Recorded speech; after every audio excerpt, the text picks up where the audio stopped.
എല്ലാ വിദ്യാർത്ഥികൾക്കും പുതിയൊരു വീഡിയോയിലേക്ക് സ്വാഗതം. ഈ വർഷത്തെ +1 higher secondary, vocational higher secondary first year examination result June 2-ാം തീയതി വൈകുന്നേരം 3 മണിക്ക് പ്രസിദ്ധീകരിച്ചിട്ടുണ്ടായിരുന്നു.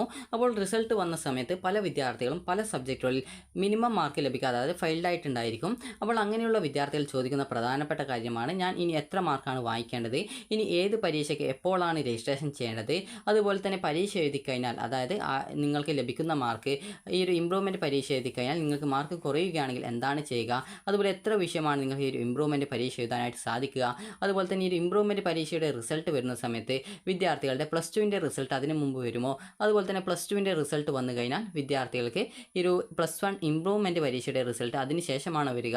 അങ്ങനെയെങ്കിൽ +2ൻ്റെ റിസൾട്ട് വരുന്ന സമയത്ത് +1ൻ്റെ ഇംപ്രൂവ്മെൻറ്റ് പരീക്ഷയുടെ മാർക്ക് അതിൽ ഉണ്ടാകുമോ എന്നിങ്ങനെ വിദ്യാർത്ഥികൾ ചോദിക്കുന്ന നിരവധി സംശയങ്ങളുണ്ട്. അതുപോലെ തന്നെ +2ൻ്റെ മാർക്ക് വിദ്യാർത്ഥികൾക്ക്, അതായത് +2ന്, അതായത് +1ന് ഇപ്പോൾ ഞാൻ ജയിച്ചിട്ടില്ല, അങ്ങനെയെങ്കിൽ ഞാൻ ഇനി +2ന് നന്നായിട്ട് പഠിക്കുന്നതുകൊണ്ട് പ്രത്യേകിച്ച് പ്രയോജനമുണ്ടോ എന്നിങ്ങനെ വിദ്യാർത്ഥികൾ ചോദിക്കുന്ന എല്ലാവിധ സംശയങ്ങൾക്കുള്ള ഉത്തരങ്ങളും, അതായത് +1ൻ്റെ സേവർ ഇംപ്രൂവ്മെൻറ്റ് പരീക്ഷയുടെ രജിസ്ട്രേഷൻ മുതൽ +2ൻ്റെ റിസൾട്ട് വരെയുള്ള കാര്യങ്ങൾ നിങ്ങൾക്ക് ഈ ഒരു വീഡിയോ വഴി മനസ്സിലാക്കാൻ സാധിക്കുന്നതാണ്. അപ്പോൾ വിദ്യാർത്ഥികൾക്ക് എത്ര സബ്ജക്റ്റുകൾ ഈ ഒരു ഇംപ്രൂവ്മെൻറ്റ് പരീക്ഷകൾക്ക് എഴുതാം, അതായത് ഇംപ്രൂവ്മെൻറ്റ് പരീക്ഷ അല്ലെങ്കിൽ സേ പരീക്ഷയായിട്ട് എഴുതാം എന്നുള്ള കാര്യം നോക്കാം. അതിനു മുമ്പായിട്ട് വിദ്യാർത്ഥികൾക്ക് ജയിക്കാനായിട്ട് എത്ര മാർക്കാണ് വേണ്ടത് എന്നുള്ള കാര്യം നമുക്ക് ആദ്യം നോക്കാം. അപ്പോൾ വിദ്യാർത്ഥികൾക്ക് ജയിക്കാനായിട്ട് വേണ്ട മാർക്ക് എന്ന് പറയുന്ന സമയത്ത് നമുക്ക് പ്രധാനമായിട്ടും നിങ്ങൾക്ക് അറിയാവുന്ന ഒരു കാര്യമാണ്, അതായത് നിങ്ങൾക്ക് ജയിക്കാനായിട്ട് വേണ്ട മാർക്ക് എന്നതുകൊണ്ട് ഉദ്ദേശിക്കുന്നത് 2 വർഷത്തെ മാർക്ക് കൂട്ടിയിട്ടാണ് ഒരു വിദ്യാർത്ഥി +2 ജയിച്ചിട്ടുണ്ടോ ഇല്ലയോ എന്ന് കണക്കാക്കുന്നത്. അതായത് ഇപ്പോൾ നിങ്ങളുടെ +1ൻ്റെയും അതുപോലെ തന്നെ +2ൻ്റെയും TE മാർക്ക് എന്ന് പറയുമ്പോൾ നിങ്ങൾക്ക് എഴുതിയിട്ട് വാങ്ങിയിട്ടുള്ള പരീക്ഷയുടെ മാർക്കാണ് TE മാർക്ക്. അപ്പോൾ 2 വർഷത്തെ, അതായത് +1 +2ൻ്റെ ടോട്ടലായിട്ടുള്ള TE മാർക്ക്, 2 വർഷത്തെ TE മാർക്ക് കൂട്ടിയിട്ടാണ് ഒരു വിദ്യാർത്ഥി ജയിച്ചിട്ടുണ്ടോ ഇല്ലയോ എന്ന് നോക്കുന്നത്. ചില വിദ്യാർത്ഥികൾക്ക് ഗ്രേസ് മാർക്കുള്ള വിദ്യാർത്ഥികളാവും. അങ്ങനെയുള്ള വിദ്യാർത്ഥികളുടെ കാര്യത്തിൽ അവരുടെ TE മാർക്കിനോടൊപ്പം അവരുടെ ഗ്രേസ് മാർക്കും ഉൾപ്പെടെ കൂട്ടിയിട്ടാണ് ആ ഒരു വിദ്യാർത്ഥി ജയിച്ചിട്ടുണ്ടോ ഇല്ലയോ എന്നുള്ളത് കണക്കാക്കുന്നത്. അപ്പോൾ എങ്ങനെയാണ് കണക്കാക്കുന്നത് എന്ന് ചോദിച്ചു കഴിഞ്ഞാൽ, നിങ്ങൾക്കിപ്പോൾ 60 മാർക്കിൻ്റെ സബ്ജക്റ്റ് ആണെങ്കിൽ അതിൽ +1 +2ൻ്റെ കൂട്ടുന്ന സമയത്ത് ഗ്രേസ് മാർക്കുള്ള വിദ്യാർത്ഥികൾക്ക് ഈ ഒരു TE മാർക്കിനോടൊപ്പം തന്നെ ഗ്രേസ് മാർക്ക് ഉൾപ്പെടെ കൂട്ടിയിട്ടാണ് നോക്കുക. ഗ്രേസ് മാർക്ക് ഇല്ലാത്ത ഒരു വിദ്യാർത്ഥിയാണെങ്കിൽ അവർക്ക് TE മാർക്ക് മാത്രമാണ് അവരുടെ ജയിക്കാനായിട്ടുള്ള മാർക്കായിട്ട് നോക്കുക. അപ്പോൾ ഇവിടെ 60 മാർക്കിൻ്റെ സബ്ജക്റ്റിൽ +1നും +2ൻ്റെയും ടോട്ടൽ കൂട്ടിയിട്ട് ഒരു വിദ്യാർത്ഥിക്ക് 36 മാർക്ക് കിട്ടിയാൽ മാത്രമാണ് ആ ഒരു വിദ്യാർത്ഥി ജയിക്കുക. അതുപോലെ തന്നെ 80 മാർക്കിൻ്റെ സബ്ജക്റ്റ് ആണെങ്കിൽ ആ ഒരു വിദ്യാർത്ഥിക്ക് 48 മാർക്ക് നിങ്ങൾക്ക് കിട്ടിയിട്ടുണ്ടെങ്കിൽ മാത്രമാണ് ആ ഒരു വിദ്യാർത്ഥി +1 +2 ടോട്ടലായിട്ട് ജയിച്ചു എന്നുള്ളത് പറയുക. അതുപോലെ തന്നെ ഈ ഒരു 36, 48 എന്നുള്ള ആ ഒരു മാർക്ക് എന്ന് പറയുന്നത് +1ൽ 18ഉം അതുപോലെ 24ഉം വെച്ച് വായിക്കണമെന്നത് നിർബന്ധമല്ല.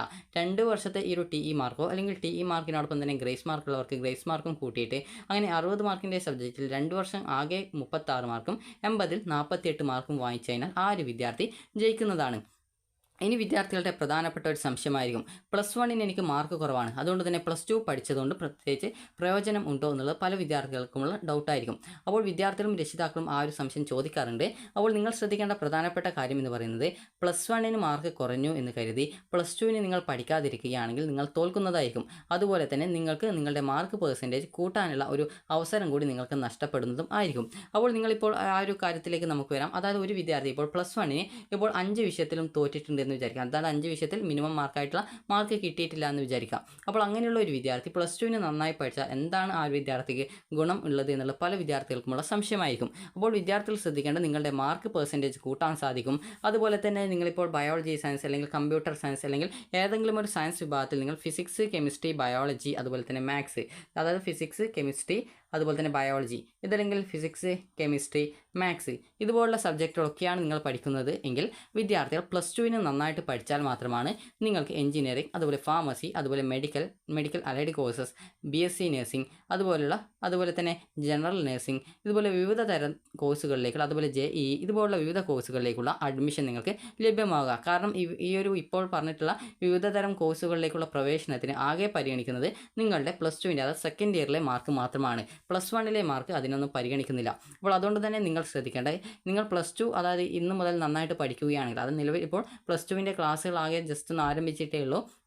അപ്പോൾ അതുകൊണ്ട് തന്നെ നിങ്ങൾ ഇപ്പോൾ മുതൽ നന്നായിട്ട് അന്നന്ന് ക്ലാസ്സിലെടുക്കുന്ന കാര്യങ്ങൾ നന്നായിട്ട് പഠിക്കുകയും അതുപോലെ റിവിഷൻ വെച്ച്, അതായത് നിങ്ങൾ ക്ലാസ്സുകൾ ആഴ്ചയിൽ എടുത്തിട്ടുള്ള പാഠഭാഗങ്ങളൊക്കെ റിവിഷൻ ചെയ്ത് പഠിക്കുകയും ചെയ്തു കഴിഞ്ഞാൽ നിങ്ങൾക്ക് പ്ലസ് ടുവിന് നല്ലൊരു മാർക്ക് ലഭിക്കുന്നതാണ്. അതായത് നിങ്ങളിപ്പോൾ കൊമേഴ്സ് ആയിക്കോട്ടെ, ഹ്യൂമാനിറ്റീസ് ആയിക്കോട്ടെ, അല്ലെങ്കിൽ ഏതെങ്കിലും സയൻസ് ഗ്രൂപ്പ് ആയിക്കോട്ടെ, നിങ്ങൾ ഏത് ഗ്രൂപ്പിൽ അലോട്ട്മെൻറ്റ് ഏത് ഗ്രൂപ്പിൽ പഠിക്കുന്ന ഒരു വിദ്യാർത്ഥിയാണ് എങ്കിലും നിങ്ങൾ നന്നായിട്ട് പ്ലസ് ടുവിന് നന്നായിട്ട് പഠിക്കുകയാണെങ്കിൽ, നിങ്ങളിപ്പോൾ 5 വിഷയത്തിന് ഫെയിൽഡ് ആണെങ്കിൽ കൂടി നിങ്ങൾക്ക് പ്ലസ് ടുവിന് നന്നായിട്ട് പഠിച്ച് നല്ല മാർക്ക് വാങ്ങിക്കുകയാണെങ്കിൽ പ്ലസ് വണ്ണിന് ആ ഒരു കുറഞ്ഞ മാർക്ക് കൂടി നിങ്ങൾക്ക് എക്സ്ട്രാ ലഭിക്കുകയും അതുപോലെ തന്നെ കൂടുതൽ മാർക്ക് ലഭിക്കുകയും അതുപോലെ തന്നെ നിങ്ങൾ സയൻസ് ഗ്രൂപ്പ് ഒക്കെ ആണെങ്കിൽ ഇതുപോലുള്ള വിവിധ അഡ്മിഷനുകൾക്ക് നിങ്ങൾക്കത് പ്രയോജനപ്രദം ആവുകയും ചെയ്യും. അപ്പോൾ അതുകൊണ്ട് തന്നെ നിങ്ങൾ ശ്രദ്ധിക്കേണ്ടത് പ്ലസ് വണ്ണിന് നിങ്ങൾ തോറ്റോ അല്ലെങ്കിൽ ജയിച്ചോ എന്നുള്ളത് നോക്കേണ്ട ആവശ്യമില്ല. പ്ലസ് ടുവിന് നന്നായിട്ട് പഠിച്ച് നല്ല മാർക്ക് വാങ്ങിക്കാൻ ശ്രദ്ധിക്കുക. ഇനി വിദ്യാർത്ഥികൾ ചോദിക്കുന്ന പ്രധാനപ്പെട്ട കാര്യമാണ് എത്ര വിഷയമാണ് ഇമ്പ്രൂവ്മെൻറ്റ് ചെയ്യേണ്ടത് എന്നുള്ളത്. അതുപോലെ എങ്ങനെ ഇമ്പ്രൂവ്മെൻറ്റ് ചെയ്യുന്നതാണോ നല്ലത്, അല്ലെങ്കിൽ പ്ലസ് ടുവിന് പരീക്ഷയ്ക്ക് മാർക്ക് വാങ്ങിക്കുന്നതാണോ നല്ലത് എന്നുള്ളത് വിദ്യാർത്ഥികൾ ചോദിക്കുന്നതാണ്. അപ്പോൾ അങ്ങനെ ചോദിക്കുന്ന വിദ്യാർത്ഥികളോട് പറയാനുള്ളത്, നിങ്ങൾ പ്ലസ് ടുവിന് നന്നായിട്ട് പഠിച്ച് നല്ല മാർക്ക് വാങ്ങിക്കുക. അതുകൂടാതെ തന്നെ പ്ലസ് വണ്ണിൻ്റെ ഇമ്പ്രൂവ്മെൻറ്റ് പരീക്ഷയ്ക്കും നന്നായിട്ട് പഠിച്ച് നല്ല മാർക്ക് വാങ്ങിക്കാനായിട്ട് ശ്രദ്ധിക്കുക. കാരണം നിങ്ങൾ എത്രത്തോളം മാർക്ക് വാങ്ങിക്കുന്നുവോ അതനുസരിച്ച് നിങ്ങളുടെ മാർക്ക് പെർസെൻറ്റേജ് കൂടുന്നതായിരിക്കും. ഇനി നമുക്ക് പ്ലസ് വണ്ണിൻ്റെ ഇമ്പ്രൂവ്മെൻറ്റ് അല്ലെങ്കിൽ സേ പരീക്ഷയുടെ കാര്യത്തിലേക്ക് വരാം. അപ്പോൾ സേ ഓർ ഇമ്പ്രൂവ്മെൻറ്റ് പരീക്ഷ എന്നാണ്. അത് പ്ലസ് 1 സേ ഓർ ഇമ്പ്രൂവ്മെൻറ്റ് പരീക്ഷ നടക്കുക 2026 മാർച്ച് മാസത്തിലായിരിക്കും പരീക്ഷ നടക്കുക. 2026 മാർച്ച് എന്ന് പറയുമ്പോൾ നിങ്ങൾക്ക് ആ ഒരു സമയത്ത് പ്ലസ് ടുവിൻ്റെ പരീക്ഷ നടക്കും. അതോടൊപ്പം തന്നെ പ്ലസ് വണ്ണിൻ്റെ ഇമ്പ്രൂവ്മെൻറ്റ് പരീക്ഷയും നടക്കും. പ്ലസ് 1 ഇമ്പ്രൂവ്മെൻറ്റ് പരീക്ഷ എന്ന് പറയുമ്പോൾ നിങ്ങൾക്ക് ഒറ്റക്കല്ല നടക്കുക, പ്ലസ് വണ്ണിൻ്റെ പബ്ലിക് എക്സാമിനേഷൻ്റെ കൂടിയാണ് നടക്കുക. പ്ലസ് വണ്ണിൻ്റെ പബ്ലിക് എക്സാമിനേഷൻ എന്ന് പറയുമ്പോൾ നിലവിൽ ഇപ്പോൾ പ്ലസ് 1 അലോട്ട്മെൻറ്റ് നടന്നുകൊണ്ടിരിക്കുകയാണ്. അപ്പോൾ അങ്ങനെ പ്ലസ് 1 അലോട്ട്മെൻറ്റ് ലഭിച്ച് വിദ്യാർത്ഥികൾക്ക് അഡ്മിഷൻ ലഭിച്ച് അവർക്ക് പ്ലസ് വണ്ണിൻ്റെ പരീക്ഷ, അത് പ്ലസ് വണ്ണിൻ്റെ വാർഷിക പരീക്ഷ നടക്കുമ്പോൾ മാർച്ച് മാസത്തിലാണ് അവർക്ക് പബ്ലിക് എക്സാമിനേഷൻ ഉണ്ടാവുക. അപ്പോൾ ആ ഒരു പബ്ലിക് എക്സാമിനേഷൻ്റെ കൂടെ തന്നെയാണ് നിങ്ങൾക്കുള്ള പ്ലസ് വണ്ണിൻ്റെ സേ ഓർ ഇമ്പ്രൂവ്മെൻറ്റ് പരീക്ഷ നടത്തുക. അപ്പോൾ ഇതിൻ്റെ രജിസ്ട്രേഷൻ എപ്പോഴാണ് വരിക എന്ന് ചോദിച്ചു കഴിഞ്ഞാൽ, നിങ്ങളുടെ പ്ലസ് ടുവിൻ്റെ പരീക്ഷയുടെ രജിസ്ട്രേഷൻ നടക്കുന്ന സമയത്ത് തന്നെ ആ ഒരു സെയിം ടൈമിൽ തന്നെയാണ് പ്ലസ് വണ്ണിൻ്റെ പബ്ലിക് എക്സാമിനേഷൻ രജിസ്ട്രേഷൻ വരുന്നത്. അതോടൊപ്പമാണ് നിങ്ങൾ പ്ലസ് വണ്ണിൻ്റെ ഇമ്പ്രൂവ്മെൻറ്റ് പരീക്ഷ അല്ലെങ്കിൽ സേ ഓർ ഇമ്പ്രൂവ്മെൻറ്റ് പരീക്ഷയ്ക്ക് രജിസ്ട്രേഷൻ ചെയ്യേണ്ടത്. അപ്പോൾ നിങ്ങൾ പ്ലസ് ടുവിൻ്റെ പബ്ലിക് എക്സാമിനേഷൻ രജിസ്ട്രേഷനായിട്ട് നിങ്ങളോട് സ്കൂളിൽ നിന്ന് രജിസ്ട്രേഷൻ ചെയ്യാൻ പറയുന്ന ആ ഒരു സമയത്ത് തന്നെ നിങ്ങൾ മറ്റൊരു ഫോമിൽ പ്ലസ് വണ്ണിൻ്റെ ഇമ്പ്രൂവ്മെൻറ്റ്, അത് സേ ഓർ ഇമ്പ്രൂവ്മെൻറ്റ് പരീക്ഷ കൂടി നിങ്ങൾ രജിസ്ട്രേഷൻ ചെയ്യേണ്ടതായിട്ടുണ്ട്. ഇനി വിദ്യാർത്ഥികൾ ശ്രദ്ധിക്കേണ്ട കാര്യം, രജിസ്ട്രേഷൻ എപ്പോഴാണ് വരിക എന്ന് പറഞ്ഞു. രജിസ്ട്രേഷൻ ഓഗസ്റ്റ് മാസത്തിന് ശേഷമാണ് വരിക. ആ ഒരു സമയത്ത് പ്ലസ് ടുവിൻ്റെ രജിസ്ട്രേഷൻ കൂടി ഉണ്ടാവും. പ്ലസ് ടുവിൻ്റെ രജിസ്ട്രേഷൻ ചെയ്യാനായിട്ട് നിങ്ങളോട് സ്കൂളിൽ നിന്ന് ടീച്ചേഴ്സ് പറയും. അപ്പോൾ ആ ഒരു സമയത്ത് നിങ്ങൾ പ്ലസ് വണ്ണിൻ്റെ സേ ഓർ ഇമ്പ്രൂവ്മെൻറ്റ് പരീക്ഷ കൂടി നിങ്ങൾ രജിസ്ട്രേഷൻ ചെയ്യേണ്ടതായിട്ടുണ്ട്. കാരണം ആ ഒരു സമയത്താണ് അതിൻ്റെ രജിസ്ട്രേഷൻ വരിക. മാർച്ച് മാസത്തിലാണ് ഇതിൻ്റെ പബ്ലിക് എക്സാമിനേഷൻ നടക്കുന്നത്. പബ്ലിക് എക്സാമിനേഷൻ്റെ കൂടെയാണ് പ്ലസ് വണ്ണിൻ്റെ ഇമ്പ്രൂവ്മെൻറ്റ് പരീക്ഷയും നടക്കുക. കാരണം കഴിഞ്ഞ വർഷം മുതൽ അത് പബ്ലിക് എക്സാമിനേഷനിലേക്ക് ആ ഒരു ടൈമിൽ അതിനോടൊപ്പം നടത്താനായിട്ട് തീരുമാനിച്ചിട്ടുണ്ടായിരുന്നു. അപ്പോൾ അതേ രീതിയിലാണ് കഴിഞ്ഞ വർഷമൊക്കെ നടത്തിയിട്ടുണ്ടായിരുന്നത്. അതിന് മുൻ വർഷങ്ങളൊക്കെ സെപ്റ്റംബറിലായിരുന്നു പ്ലസ് 1 ഇമ്പ്രൂവ്മെൻറ്റ് നടത്തിയിട്ടുണ്ടായിരുന്നെങ്കിലും കൂടി കഴിഞ്ഞ വർഷം തൊട്ട് ആ ഒരു രീതിയിൽ അത് മാറ്റിയിട്ട് പ്ലസ് 1 പബ്ലിക് എക്സാമിനേഷൻ്റെ കൂടെ നടത്താനായിട്ട് തീരുമാനിച്ചിട്ടുണ്ടായിരുന്നു. ഇനി വിദ്യാർത്ഥികൾക്ക് എത്ര വിഷയമാണ് ഇമ്പ്രൂവ്മെൻറ്റ് ചെയ്യാൻ പറ്റുക, എത്ര വിഷയമാണ് സേ പരീക്ഷ എഴുതാൻ പറ്റുക എന്നുള്ള കാര്യം നോക്കാം.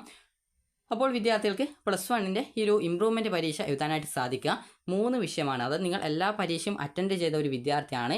അതായത് 6 സബ്ജക്റ്റിൻ്റെ പരീക്ഷയും നിങ്ങൾ അറ്റൻഡ് ചെയ്തിട്ടുണ്ട്. അതായത് 6 സബ്ജക്റ്റിൻ്റെ പരീക്ഷ നിങ്ങൾ എഴുതിയിട്ടുണ്ട്. അപ്പോൾ അങ്ങനെ എഴുതിയിട്ടുള്ള ഒരു വിദ്യാർത്ഥിക്ക് 3 സബ്ജക്റ്റ് മാത്രമാണ് ഇമ്പ്രൂവ്മെൻറ്റ് ചെയ്യാനുള്ള സൗകര്യമുള്ളത്. നിങ്ങൾക്ക് ഇഷ്ടപ്പെട്ട, അത് നിങ്ങൾ ഇപ്പോൾ ജയിക്കാത്തതോ ജയിച്ചിട്ടുള്ളതോ ആയിട്ടുള്ള 3 സബ്ജക്റ്റുകൾ നിങ്ങൾക്ക് ഈ ഒരു രീതിയിൽ ഇമ്പ്രൂവ്മെൻറ്റ് മാക്സിമം 3 സബ്ജക്റ്റാണ് ഇമ്പ്രൂവ്മെൻറ്റ് ചെയ്യാനായിട്ട് സാധിക്കുക. അതുപോലെ തന്നെ വിദ്യാർത്ഥികൾ ഇപ്പോൾ എത്രയെങ്കിലും സബ്ജക്റ്റ് ആബ്സെൻ്റ് ആയിട്ടുള്ള ഒരു വിദ്യാർത്ഥിയാണെന്ന് വിചാരിക്കുക. അതായത് 6 സബ്ജക്റ്റ് നിങ്ങൾ ആബ്സെൻ്റ് ആയിട്ടുള്ള ഒരു വിദ്യാർത്ഥിയാണ്, അല്ലെങ്കിൽ 5 സബ്ജക്റ്റ് ആബ്സെൻ്റ് ആയിട്ടുള്ള ഒരു വിദ്യാർത്ഥിയാണ്, അല്ലെങ്കിൽ 4 സബ്ജക്റ്റ് ആബ്സെൻ്റ് ആയിട്ടുണ്ട്, അല്ലെങ്കിൽ 3 സബ്ജക്റ്റ് ആബ്സെൻ്റ് ആയിട്ടുണ്ട്. അപ്പോൾ അങ്ങനെയുള്ള വിദ്യാർത്ഥികൾക്ക് ഈ ഒരു 3 സബ്ജക്റ്റ് ഇമ്പ്രൂവ്മെൻറ്റ് ചെയ്യുന്നതിൻ്റെ കൂടെ തന്നെ വിദ്യാർത്ഥികൾക്ക് എത്ര സബ്ജക്റ്റാണോ ആബ്സെൻ്റ് ആയിട്ടുള്ളത് അത്രയും സബ്ജക്റ്റ് നിങ്ങൾക്ക് സേ പരീക്ഷയും എഴുതാനായിട്ട് സാധിക്കുന്നതാണ്.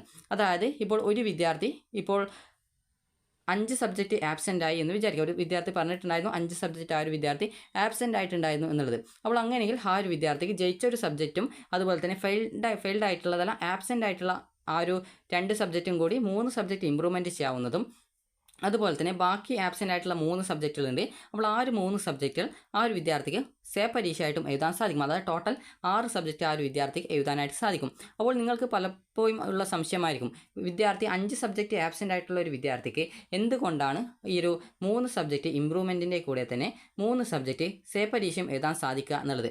അപ്പോൾ നിങ്ങൾ ആദ്യം തന്നെ മനസ്സിലാക്കേണ്ടത്, ഒരു വിദ്യാർത്ഥി എത്രയെങ്കിലും സബ്ജക്റ്റ് ആബ്സെൻ്റ് ആയിട്ട് ആ ഒരു വിദ്യാർത്ഥി ആ ഒരു പരീക്ഷകൾ ജസ്റ്റ് ഒന്ന് അറ്റൻഡ് പോലും ചെയ്തിട്ടില്ല എങ്കിൽ ആ ഒരു വിദ്യാർത്ഥി പ്ലസ് 2 പരീക്ഷ എഴുതി കഴിഞ്ഞാലും ആ ഒരു വിദ്യാർത്ഥിയുടെ റിസൾട്ട് പബ്ലിഷ് ചെയ്യത്തില്ല. കാരണം ആ ഒരു വിദ്യാർത്ഥി, അതായത് ഒരു വിദ്യാർത്ഥിക്ക് പ്ലസ് ടുവിൻ്റെ പരീക്ഷയ്ക്ക് രജിസ്ട്രേഷൻ ചെയ്യാനുള്ള യോഗ്യത എന്ന് പറയുന്നത് ആ ഒരു വിദ്യാർത്ഥി പ്ലസ് വണ്ണിൻ്റെ എല്ലാ വിഷയങ്ങളും അറ്റൻഡ് ചെയ്തിട്ടുണ്ടായിരിക്കണം, എല്ലാ വിഷയത്തിൻ്റെ പരീക്ഷയും അറ്റൻഡ് ചെയ്തിട്ടുണ്ടായിരിക്കണം. അങ്ങനെ അറ്റൻഡ് ചെയ്യാത്ത ഒരു വിദ്യാർത്ഥിക്ക് പ്ലസ് ടു പരീക്ഷ എഴുതാനുള്ള യോഗ്യത ഇല്ല എന്നുള്ളത് കൊണ്ടാണ് അങ്ങനെയുള്ള ഒരു വിദ്യാർത്ഥിയുടെ പ്ലസ് ടു പരീക്ഷാഫലങ്ങൾ തടഞ്ഞു വെക്കാനുള്ള ആ ഒരു രീതിയിൽ DHSE ആ ഒരു കാര്യം തടഞ്ഞു വെക്കാനുള്ള സാധ്യതയുള്ളത്. അപ്പോൾ അതുകൊണ്ട് ആണ് ഈ ഒരു രീതിയിൽ ഒരു 5 സബ്ജക്റ്റ് ആബ്സെൻ്റ് ആയിട്ടുള്ള ഒരു വിദ്യാർത്ഥിക്ക് 3 സബ്ജക്റ്റ് ഇമ്പ്രൂവ്മെൻറ്റ് ചെയ്യുന്നതിൻ്റെ കൂടെ 3 സബ്ജക്റ്റ് സേ പരീക്ഷ എഴുതാനും സാധിക്കുന്നത്. അപ്പോൾ ഒരു 5 സബ്ജക്റ്റ് ഫെയിൽഡ് ആയിട്ടുള്ള ഒരു വിദ്യാർത്ഥി എന്തിന് 3 സബ്ജക്റ്റ് ഇമ്പ്രൂവ്മെൻറ്റ് 3 സബ്ജക്റ്റ് സേ എഴുതണം എന്നുള്ള ഒരു ഡൗട്ട് നിങ്ങൾക്കുണ്ടാവും. അപ്പോൾ നിങ്ങൾ ശ്രദ്ധിക്കേണ്ട പ്രധാനപ്പെട്ട കാര്യം എന്ന് പറയുന്നത് ഈ ഒരു 5 സബ്ജക്റ്റ് ആബ്സെൻ്റ് ആയിട്ടുള്ള ഒരു വിദ്യാർത്ഥിയാണെന്ന് വിചാരിക്കുക, അല്ലെങ്കിൽ 5 കുറവ് സബ്ജക്റ്റ് ആബ്സെൻ്റ് ആയിട്ടുള്ള ഒരു വിദ്യാർത്ഥിയാണെങ്കിൽ എല്ലാവർക്കും എഴുതാൻ പറ്റുന്ന രീതിയിലുള്ള ഒരു കാര്യമാണ് 3 സബ്ജക്റ്റ് ഇമ്പ്രൂവ്മെൻറ്റ് ചെയ്യാനുള്ള ഒരു കാര്യം. അപ്പോൾ ഇവിടെ നോക്കുന്ന സമയത്ത് 5 സബ്ജക്റ്റ് ആബ്സെൻ്റ് ആയതുകൊണ്ട് തന്നെ ഒരു സബ്ജക്റ്റ് മാത്രമാണ് ആ ഒരു വിദ്യാർത്ഥി പാസ്സായിട്ടുള്ളത്. അപ്പോൾ ഈ ഒരു സബ്ജക്റ്റ് പാസ്സായിട്ടുള്ളത് ആ ഒരു വിദ്യാർത്ഥിക്ക് മാർക്ക് വർദ്ധിപ്പിക്കണമെന്ന് തോന്നുന്നു. അപ്പോൾ അങ്ങനെയെങ്കിൽ ആ ഒരു വിദ്യാർത്ഥിക്ക് ഈ ഒരു ഇമ്പ്രൂവ്മെൻറ്റ് 3 സബ്ജക്റ്റിൽ ഒരു സബ്ജക്റ്റ് ഈ ഒരു ജയിച്ച സബ്ജക്റ്റ് ഇമ്പ്രൂവ്മെൻറ്റ് ചെയ്യുന്നതിൻ്റെ കൂടെ തന്നെ ആ ഒരു 5 സബ്ജക്റ്റിൽ 2 സബ്ജക്റ്റ് ഇവിടെ ഈ ഒരു 3 സബ്ജക്റ്റിൻ്റെ കൂടെ ആ ഒരു ടോട്ടലായിട്ട് ആദ്യത്തെ ജയിച്ച ഒരു സബ്ജക്റ്റ് 2 സബ്ജക്റ്റ് ഫെയിൽഡ് ആയിട്ടുള്ളത്, അങ്ങനെ ടോട്ടൽ 3 സബ്ജക്റ്റ് ഇമ്പ്രൂവ്മെൻറ്റ് ചെയ്യാൻ സാധിക്കും. അതോടൊപ്പം തന്നെ 3 സബ്ജക്റ്റ് അവിടെ ബാലൻസ് ആയിട്ട് ആബ്സെൻ്റ് ആയിട്ടുണ്ട്. അപ്പോൾ ആ ഒരു ബാലൻസ് സബ്ജക്റ്റുകൾ ഈ ഒരു 3 സബ്ജക്റ്റ് സേ പരീക്ഷയായിട്ടും എഴുതാൻ സാധിക്കും. ഇങ്ങനെയുള്ള കാരണം നിങ്ങളോട് പറഞ്ഞു കഴിഞ്ഞു. അതായത് സേ പരീക്ഷ ഈ ഒരു രീതിയിൽ എഴുതാൻ സാധിക്കുന്നതിന് കാരണം എന്ന് പറയുന്നത് ആ ഒരു വിദ്യാർത്ഥി, അതായത് പ്ലസ് വണ്ണിൻ്റെ എല്ലാ സബ്ജക്റ്റുകളുടെയും പരീക്ഷയും അറ്റൻഡ് ചെയ്തിട്ടുണ്ടായിരിക്കണം. അറ്റൻഡ് ചെയ്യാത്ത സബ്ജക്റ്റുകൾ ആ ഒരു വിദ്യാർത്ഥി ഒന്നുകിൽ സേ അല്ലെങ്കിൽ ഇമ്പ്രൂവ്മെൻറ്റ് പരീക്ഷയിൽ കൂടി എഴുതിയിട്ട് ജസ്റ്റ് അറ്റൻഡ് ചെയ്തിട്ടുണ്ടായിരിക്കണം. അങ്ങനെയില്ല എങ്കിൽ ആ ഒരു വിദ്യാർത്ഥിയുടെ പ്ലസ് ടു പരീക്ഷാഫലം തടഞ്ഞു വെക്കും. അപ്പോൾ അതുകൊണ്ടാണ് ആ ഒരു വിദ്യാർത്ഥിക്ക് ഈ ഒരു 3 സബ്ജക്റ്റ് ഇമ്പ്രൂവ്മെൻറ്റ് ചെയ്യുന്നതിൻ്റെ കൂടെ തന്നെ എത്ര സബ്ജക്റ്റാണോ ആബ്സെൻ്റ് ആയിട്ടുള്ളത് അത്രയും സബ്ജക്റ്റ് ഈ ഒരു സേ പരീക്ഷയായിട്ട് എഴുതാനായിട്ട് സാധിക്കുന്നത്. ഇനിയിപ്പോൾ ഒരു വിദ്യാർത്ഥി ഇപ്പോൾ 4 സബ്ജക്റ്റ് ആബ്സെൻ്റ് ആയിട്ടുണ്ട്. അപ്പോൾ അങ്ങനെയെങ്കിൽ, അതായത് 4 സബ്ജക്റ്റ് ആബ്സെൻ്റ് ആയിട്ടുണ്ട്, അങ്ങനെയെങ്കിൽ ആ ഒരു വിദ്യാർത്ഥിക്ക്, അതായത് 2 സബ്ജക്റ്റ് ആ ഒരു വിദ്യാർത്ഥി അറ്റൻഡ് ചെയ്തിട്ടുണ്ട്. അപ്പോൾ ഈ ഒരു 2 സബ്ജക്റ്റ് ആ ഒരു വിദ്യാർത്ഥിക്ക് ഇമ്പ്രൂവ്മെൻറ്റ് ചെയ്യണമെന്നുണ്ടെങ്കിൽ 2 സബ്ജക്റ്റ് ഇമ്പ്രൂവ്മെൻറ്റ് ചെയ്യാം. അതോടൊപ്പം തന്നെ മറ്റൊരു സബ്ജക്റ്റ് ആബ്സെൻ്റ് ആയിട്ടുള്ളതിൽ നിന്ന് ഒരു സബ്ജക്റ്റ് ഈ ഒരു ഇമ്പ്രൂവ്മെൻറ്റിൻ്റെ കൂടെ എഴുതാം. അങ്ങനെ ടോട്ടൽ 3 സബ്ജക്റ്റ് ഇമ്പ്രൂവ്മെൻറ്റ് ചെയ്യാൻ സാധിക്കും. അതോടൊപ്പം തന്നെ ഇവിടെ ബാലൻസ് ആയിട്ട്, അതായത് ബാക്കി 3 സബ്ജക്റ്റ് ആബ്സെൻ്റ് ആയിട്ടുള്ളുണ്ട്. അപ്പോൾ ഇതിനോടൊപ്പം 3 സബ്ജക്റ്റ് ആ ഒരു വിദ്യാർത്ഥിക്ക് സേ പരീക്ഷയായിട്ടും എഴുതാനായിട്ട് സാധിക്കുന്നതാണ്. അതായത് ചുരുക്കി പറഞ്ഞാൽ നിങ്ങൾ ജയിച്ചൊരു വിദ്യാർത്ഥിയാണെങ്കിൽ നിങ്ങൾക്ക് 3 സബ്ജക്റ്റ്, ജയിച്ചതല്ല ഈ ഒരു 6 സബ്ജക്റ്റിൻ്റെ പരീക്ഷ അറ്റൻഡ് ചെയ്ത ഒരു വിദ്യാർത്ഥിയാണെങ്കിൽ അങ്ങനെയുള്ള വിദ്യാർത്ഥികൾ ജയിച്ചിട്ടുണ്ടെങ്കിലും ജയിച്ചിട്ടില്ലെങ്കിലും 3 സബ്ജക്റ്റ് നിങ്ങൾക്ക് ഇമ്പ്രൂവ്മെൻറ്റ് ചെയ്യാനുള്ള സൗകര്യമുണ്ട്. എന്നാൽ ആബ്സെൻ്റ് ആയിട്ടുള്ള ഒരു വിദ്യാർത്ഥിയാണെങ്കിൽ, നിങ്ങൾ പരീക്ഷയ്ക്ക് ആബ്സെൻ്റ് ആയിട്ടുള്ള ഒരു വിദ്യാർത്ഥിയാണെങ്കിൽ ഈ ഒരു 3 സബ്ജക്റ്റ് ഇമ്പ്രൂവ്മെൻറ്റ് ചെയ്യുന്നതിൻ്റെ കൂടെ തന്നെ 3 സബ്ജക്റ്റ് ആ ഒരു വിദ്യാർത്ഥിക്ക് സേ ഇനത്തിലായിട്ടും രജിസ്ട്രേഷൻ ചെയ്യാനായിട്ട് സാധിക്കുന്നതായിരിക്കും. അതായത് ആബ്സെൻ്റ് ആയിട്ടുള്ള എല്ലാ വിഷയങ്ങളും നിങ്ങൾക്ക് പ്ലസ് വണ്ണിൻ്റെ ഈ ഒരു ഇമ്പ്രൂവ്മെൻറ്റ് പരീക്ഷയിൽ നിങ്ങൾക്ക് എഴുതാൻ സാധിക്കും എന്നാണ് ചുരുക്കം. ഇനി എത്ര രൂപയാണ് ഇതിനുള്ള ഫീസ് എന്ന് പറയുന്നത്? 150 രൂപ പെർ സബ്ജക്റ്റാണ് ഈ ഒരു സബ്ജക്റ്റ് ഇമ്പ്രൂവ്മെൻറ്റ് ചെയ്യാനുള്ള ഫീസ്. ഇതോടൊപ്പം തന്നെ 40 രൂപ സർട്ടിഫിക്കറ്റ് ഫീസുമാണ് നിങ്ങൾ സേ ആയാലും ഇമ്പ്രൂവ്മെൻറ്റ് പരീക്ഷയാണ് എഴുതുന്നതെങ്കിലും നിങ്ങൾക്ക് ഫീസ് വരിക. ഇനി വിദ്യാർത്ഥികൾ ചോദിക്കുന്ന പ്രധാനപ്പെട്ട മറ്റൊരു കാര്യമാണ് പരീക്ഷ എപ്പോഴാണ് വരിക എന്നുള്ളത്. പരീക്ഷ വരുന്നത് 2026 മാർച്ച് മാസത്തിലെ പ്ലസ് 1 പബ്ലിക് എക്സാമിനേഷൻ്റെ കൂടെയാണ്. അപ്പോൾ ആ ഒരു സമയത്ത് നിങ്ങൾ ശ്രദ്ധിക്കേണ്ടത്, നിങ്ങൾക്ക് ഒരു ദിവസം പ്ലസ് 2 പരീക്ഷയാണെങ്കിൽ ഒരു ദിവസം കഴിഞ്ഞ് അടുത്ത ദിവസം നിങ്ങൾക്ക് പ്ലസ് 1ൻ്റെ പരീക്ഷ ആയിരിക്കും ഉണ്ടാവുക. അതിനുശേഷം പിന്നീട് അടുത്ത ഒരു ദിവസം കഴിഞ്ഞ് പിന്നീട് അടുത്ത ദിവസം പ്ലസ് 2 പരീക്ഷ, അടുത്ത ദിവസം പ്ലസ് 1ൻ്റെ പരീക്ഷ. ഈ ഒരു രീതിയിൽ അങ്ങോട്ടും ഇങ്ങോട്ടും, അതായത് ഒരു ദിവസം ഇടവിട്ടുള്ള ദിവസങ്ങളിലാണ് പരീക്ഷ ഉണ്ടായിരിക്കുക. ഇനി വിദ്യാർത്ഥികൾ ചോദിക്കുന്ന പ്രധാനപ്പെട്ട മറ്റൊരു സംശയമാണ്, വിദ്യാർത്ഥികൾക്ക് റീവാലുവേഷന് കൊടുത്തു കഴിഞ്ഞാൽ നിങ്ങൾക്ക് മാർക്ക് കൂടി എന്ന് വിചാരിക്കുക. അപ്പോൾ അങ്ങനെയുള്ള വിദ്യാർത്ഥികൾക്ക് ഇമ്പ്രൂവ്മെൻറ്റിന് അപേക്ഷിക്കാൻ പറ്റുമോ എന്നുള്ളത്. ഇമ്പ്രൂവ്മെൻറ്റിന് അപേക്ഷിക്കാവുന്നതാണ്, അതിന് യാതൊരുവിധ പ്രോബ്ലവുമില്ല. എന്നാൽ നിങ്ങൾ ഇമ്പ്രൂവ്മെൻറ്റ് പരീക്ഷ എഴുതിയിട്ട് നിങ്ങൾക്ക് ഇമ്പ്രൂവ്മെൻറ്റ് പരീക്ഷ എഴുതിയിട്ട് മാർക്ക് കൂടുതൽ കിട്ടുകയാണെങ്കിൽ ആ ഒരു ആദ്യത്തെ മാർക്ക് പോകുന്നതും പുതിയ ഇമ്പ്രൂവ്മെൻറ്റ് പരീക്ഷയുടെ മാർക്ക് പരിഗണിക്കുന്നതും ആയിരിക്കും. എന്നാൽ ഈ ഒരു റീവാലുവേഷനിലാണ് മാർക്ക് കൂടിയത്, ഇമ്പ്രൂവ്മെൻറ്റ് പരീക്ഷ എഴുതിയപ്പോൾ മാർക്ക് കൂടിയിട്ടില്ലെങ്കിൽ ആ ഒരു കൂടിയ മാർക്ക് റീവാലുവേഷൻ്റേതാണെങ്കിൽ അത് ഏറ്റവും കൂടുതൽ മാർക്ക് റീവാലുവേഷൻ്റേതാണെങ്കിൽ റീവാലുവേഷൻ്റെ മാർക്കാണ് വിദ്യാർത്ഥികളുടേതായിട്ട് പരിഗണിക്കുന്നത്. ഇനി വിദ്യാർത്ഥികൾ ചോദിക്കുന്ന പ്രധാനപ്പെട്ട കാര്യമാണ് ഒരു വിദ്യാർത്ഥിക്ക് എങ്ങനെയാണ് A+ നൽകുന്നത് എന്നുള്ളത്. അപ്പോൾ A+ നിങ്ങൾക്ക് ലഭിക്കുന്നത് പ്ലസ് 1ൻ്റേത് മാത്രമല്ല, അതായത് പ്ലസ് 1ൻ്റെ സബ്ജക്റ്റിന് മാത്രമല്ല, അതിൻ്റെ മാർക്ക് മാത്രം നോക്കിയിട്ടല്ല നിങ്ങൾക്ക് A+ കിട്ടുക. പ്ലസ് 1ൻ്റെയും അതോടൊപ്പം തന്നെ പ്ലസ് 2ൻ്റെയും ടോട്ടൽ മാർക്ക് നോക്കിയിട്ടാണ് ഒരു വിദ്യാർത്ഥിക്ക് A+ തരുന്നത്. അതായത് നിങ്ങൾക്ക് ഈ ഒരു 180 മാർക്ക് മുതൽ 200 മാർക്കിനിടയിലായിട്ട് നിങ്ങൾക്ക്, അതായത് CE mark, TE mark, PE mark, അതുപോലെ GM മാർക്ക് എന്നിങ്ങനെ ടോട്ടലായിട്ട് നിങ്ങൾക്ക് എന്തൊക്കെ തരത്തിലുള്ള മാർക്കുകളുണ്ടോ ഓരോ സബ്ജക്റ്റിനും ആ ഒരു ടോട്ടൽ മാർക്ക് നോക്കിയിട്ടാണ് ഒരു വിദ്യാർത്ഥിക്ക് A+ കണക്കാക്കുന്നത്. അതായത് ജസ്റ്റ് നിങ്ങൾക്ക് പറഞ്ഞു തരാം, ഒരു വിദ്യാർത്ഥി ജയിച്ചിട്ടുണ്ടോ എന്ന് നോക്കാനായിട്ട് പരീക്ഷയുടെ മാർക്ക്, അതുപോലെ ചില വിദ്യാർത്ഥികൾക്ക് ഈ ഒരു TE മാർക്കിനോടൊപ്പം ഈ ഒരു ഗ്രേസ് മാർക്ക് ഉൾപ്പെടെ ഉണ്ടാകും. അപ്പോൾ അങ്ങനെയുള്ള വിദ്യാർത്ഥികൾക്ക് TE മാർക്കും ഗ്രേസ് മാർക്കും. ഇനി നിങ്ങൾക്കിപ്പോൾ ഗ്രേഡാണ് നിങ്ങൾക്ക് കണക്കാക്കുന്നതെങ്കിൽ ഗ്രേഡ് കണക്കാക്കുന്ന സമയത്ത് ആ ഒരു വിദ്യാർത്ഥിയുടെ TE മാർക്ക്, അതുപോലെ തന്നെ CE മാർക്ക്, അതുപോലെ തന്നെ PE എന്ന് പറയുമ്പോൾ പ്രാക്ടിക്കൽ പ്ലസ് ടുവിന് ഉണ്ടാവും. പ്രാക്ടിക്കലിൻ്റെ മാർക്ക് ചില വിദ്യാർത്ഥികൾക്ക് പ്രാക്ടിക്കൽ ഇല്ലെങ്കിൽ പ്രാക്ടിക്കലിൻ്റേത് കൂട്ടേണ്ടതില്ല. അതുപോലെ തന്നെ ഇതോടൊപ്പം ഗ്രേസ് മാർക്ക്, ഇങ്ങനെ ടോട്ടലായിട്ട് ഓരോ സബ്ജക്റ്റിനും എത്ര മാർക്കുകൾ ഉണ്ട് എന്നുള്ള കാര്യം നോക്കിയിട്ടാണ് ഈ ഒരു രീതിയിൽ ഒരു വിദ്യാർത്ഥിയുടെ ഗ്രേഡ് കണക്കാക്കുന്നത്. ജയിച്ചിട്ടുണ്ടോ എന്ന് കണക്കാക്കുന്നത് ആ ഒരു വിദ്യാർത്ഥിയുടെ TE മാർക്ക്, അത് പരീക്ഷയിൽ കിട്ടിയ മാർക്കും അതോടൊപ്പം ഗ്രേസ് മാർക്കുള്ള വിദ്യാർത്ഥികൾക്ക് TE മാർക്കിനോടൊപ്പം ഗ്രേസ് മാർക്ക് ഉൾപ്പെടെ നോക്കിയിട്ടാണ് ഒരു വിദ്യാർത്ഥി ജയിച്ചിട്ടുണ്ടോ എന്ന് നോക്കുന്നത്. അപ്പോൾ നിങ്ങൾക്ക് മനസ്സിലായിട്ടുണ്ടാകുമെന്ന് കരുതുന്നു. അതായത് A+ കിട്ടാനായിട്ട് നിങ്ങൾക്ക് ആകെ 2 വർഷത്തെ മാർക്ക് എന്ന് പറയുന്നത് 200ലാണ് വരിക. അപ്പോൾ 150 മുതൽ 200 വരെ മാർക്കിനിടയിലായിട്ട് നിങ്ങൾക്ക് എത്ര മാർക്ക് കിട്ടുന്നോ അതനുസരിച്ചിട്ടാണ് നിങ്ങൾക്ക് A+ ആണോ അല്ലെങ്കിൽ മറ്റ് ഗ്രേഡുകൾ ആണോ എന്നുള്ള കാര്യം തീരുമാനിക്കുന്നത്. ഇനി അടുത്തതായിട്ടുള്ളത് വിദ്യാർത്ഥികൾ ചോദിക്കുന്ന പ്രധാനപ്പെട്ട കാര്യമാണ്. പ്ലസ് ടുവിൻ്റെ റിസൾട്ട് വരുന്ന സമയത്ത്, അതായത് പ്ലസ് ടുവിൻ്റെ പരീക്ഷാ റിസൾട്ട് വരുന്ന സമയത്ത് അതിന് മുമ്പായിട്ട് പ്ലസ് വണ്ണിൻ്റെ ഈ ഒരു സേർ ഇംപ്രൂവ്മെൻറ്റ് പരീക്ഷയുടെ റിസൾട്ട് വരുമോ എന്നുള്ളത്. അപ്പോൾ നിങ്ങളോട് പറഞ്ഞു പ്ലസ് ടുവിൻ്റെ പബ്ലിക് എക്സാമിനേഷൻ അതുപോലെ തന്നെ പ്ലസ് വണ്ണിൻ്റെ ഇംപ്രൂവ്മെൻറ്റ്, അതായത് സേവർ ഇംപ്രൂവ്മെൻറ്റ് പരീക്ഷയും നടക്കുന്നത്, അതായത് പ്ലസ് വണ്ണിൻ്റെ സേവർ ഇംപ്രൂവ്മെൻറ്റ് പരീക്ഷയും നടക്കുന്നത് ഏകദേശം ഒരേ ടൈമിൽ തന്നെയാണ്. ഒരു ദിവസം പ്ലസ് ടു ആണെങ്കിൽ ഒരു ദിവസം ഗ്യാപ്പ് ഇട്ടിട്ട് അടുത്തത് പ്ലസ് വൺ, പിന്നീട് ഒരു ദിവസം ഗ്യാപ്പ് ഇട്ട് പ്ലസ് ടു, ഈ ഒരു രീതിയിലാണ് പരീക്ഷകൾ നടക്കുക.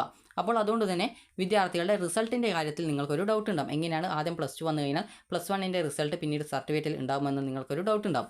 അപ്പോൾ നിങ്ങൾ ശ്രദ്ധിക്കേണ്ട പ്രധാനപ്പെട്ട കാര്യം എന്ന് പറയുന്നത് ഈ ഒരു രീതിയിലാണ് പരീക്ഷ നടക്കുന്നത് എങ്കിൽ കൂടി ഇതിൻ്റെ വാല്യുവേഷൻ നടക്കുന്നത് ആദ്യം പ്ലസ് വണ്ണിൻ്റെ സേവർ ഇംപ്രൂവ്മെൻറ്റ് പരീക്ഷയുടെ പേപ്പർ വാല്യുവേഷനാണ് ആദ്യം ആരംഭിക്കുക.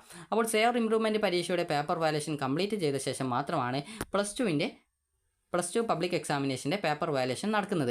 അപ്പോൾ ഈ രീതിയിലാണ് പേപ്പർ വാല്യുവേഷൻ നടക്കുന്നത് എന്നുള്ളത് കൊണ്ട് പ്ലസ് വൺ സേവർ ഇംപ്രൂവ്മെൻറ്റ് പരീക്ഷയുടെ റിസൾട്ടായിരിക്കും ആദ്യം പ്രസിദ്ധീകരിക്കുക. അതിനുശേഷം മാത്രമാണ് വിദ്യാർത്ഥികളുടെ പ്ലസ് ടുവിൻ്റെ പബ്ലിക് എക്സാമിനേഷൻ്റെ റിസൾട്ട് പ്രസിദ്ധീകരിക്കുന്നത്. അപ്പോൾ ഈ വർഷം ആ ഒരു രീതിയിലാണ് പ്രസിദ്ധീകരിച്ചത്. അടുത്ത വർഷം ഇതേ രീതിയിൽ തന്നെ പ്ലസ് വണ്ണിൻ്റെ സേവർ ഇംപ്രൂവ്മെൻറ്റ് പരീക്ഷയുടെ റിസൾട്ട് ആദ്യം പ്രസിദ്ധീകരിക്കും.